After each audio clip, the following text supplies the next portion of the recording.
Hello, today I will be discussing about Bolar Exemption and parallel import in reference to patent. Patent is an exclusive right granted to patentee for a term of 20 years to use, sell, offer to sell, make, distribute, import, or export a patented invention.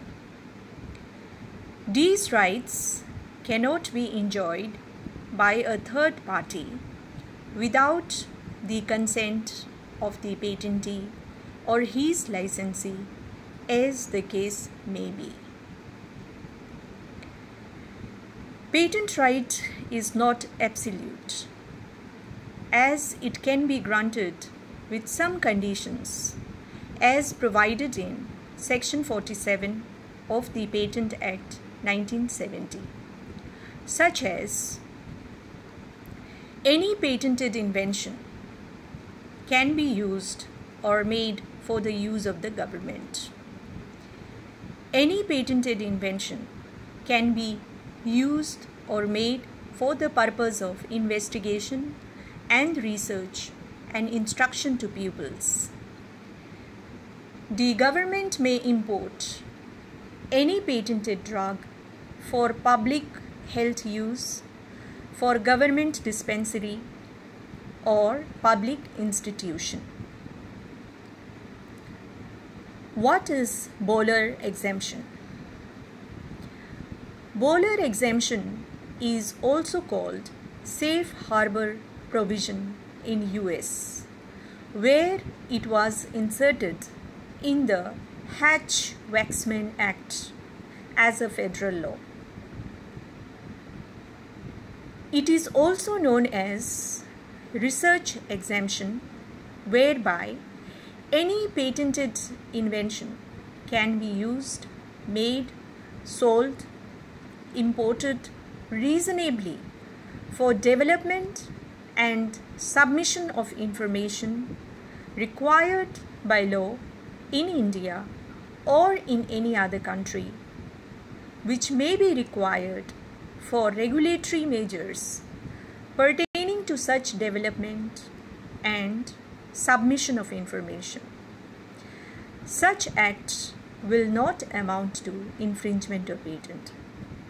This is also referred to as research exemption, because under this Bolar exemption, patented invention can be reasonably used for development and submission of information required for regulatory purposes. The Bolar exemption is contained in Section 107A, subclause A of Patent Act. Only commonly known case on Bolar exemption in India is Bayer versus Natco Pharma case, wherein Bayer Corporation filed infringement suit against Natco Pharma for exporting Nexavar to China's Haisun Pharmaceutical Company to facilitate clinical studies for regulatory approval by the Chinese authorities. It may be mentioned here that Natco Pharma had obtained compulsory license for production and distribution of cancer drug Nexavar. Bayer argued that exportation of sorafenib, which is the chemical name for Nexavar, was not permitted by the terms of the compulsory license, and that the compulsory license granted to Natco did not allow sale of the patented invention outside India, and export of a product under the garb of Section 107 A is abuse of process of law.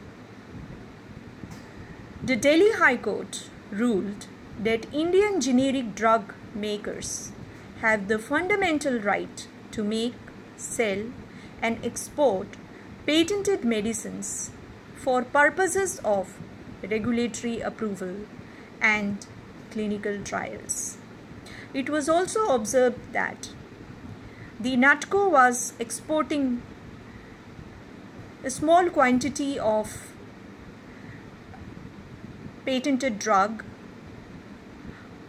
not for commercial purpose but for research and clinical trials in China. Bolar Exemption principle has proved very beneficial for the commercial survival of generic pharmaceutical companies in the country. It paved the way for faster production of generic version of patented drugs even before the end of patent period. By the time patent right expires, the generic medicine will be ready for launch in the market. Generic medicines are cheaper, affordable, and accessible, especially for poor and needy. It also enables the generic companies to do clinical trials of the generic version before it is out in the market. What is parallel import?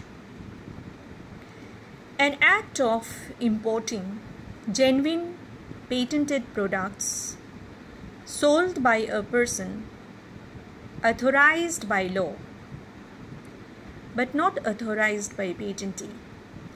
The product is sold, that is, the patented product is sold outside the market distribution channel of the patentee. That means it is a case where genuine patented product is imported by a person or sold by a person who is authorized by law.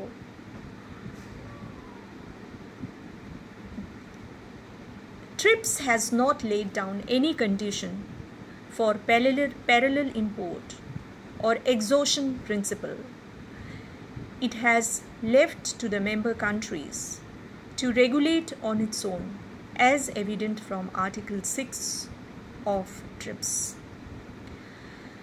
Parallel import provision is contained in Section 107 A(b), subclause B. Now, what is exhaustion rule? Exhaustion rule or doctrine of first sale is closely connected to parallel import in deciding the extent of exhaustion of IP owner's right over a patented product. Doctrine of first sale means when the IP owner makes his first sale of the patented product in the market, he will exhaust his right to have any control on the patented product thereafter. The scope and extent of doctrine of first sale depends on the recognition of one of the following principles, such as national exhaustion principle, regional exhaustion principle, and international exhaustion principle. Let us see what do we mean by these principles. National exhaustion principle. When a patented product is sold by the IP owner or by his consent in the domestic market, he cannot stop the further sale of that product by the buyer, by any buyer. The first sale made by the IP owner will exhaust his right with regard to that product. Regional exhaustion principle. Any sale of patented products made by patentee or by his consent in any of the market in a specific region, for instance, European Union markets, will exhaust the right of the IP owner to control that product in any of these EU markets, but this is confined to EU markets only. International exhaustion principle. According to this principle, sale of a patented product by the owner of patent or by his consent anywhere will exhaust his right to control that product everywhere. To conclude, exhaustion principle becomes applicable in case of legally valid sale made by the patent holder. In parallel import, patented product is sold, supplied, exported, etc. by a person who is authorized by a law without the consent of the patent owner. The common point between the two is that both exhaustion principle and parallel import limits the monopoly of patent owner in effect. That's all for today. Thank you.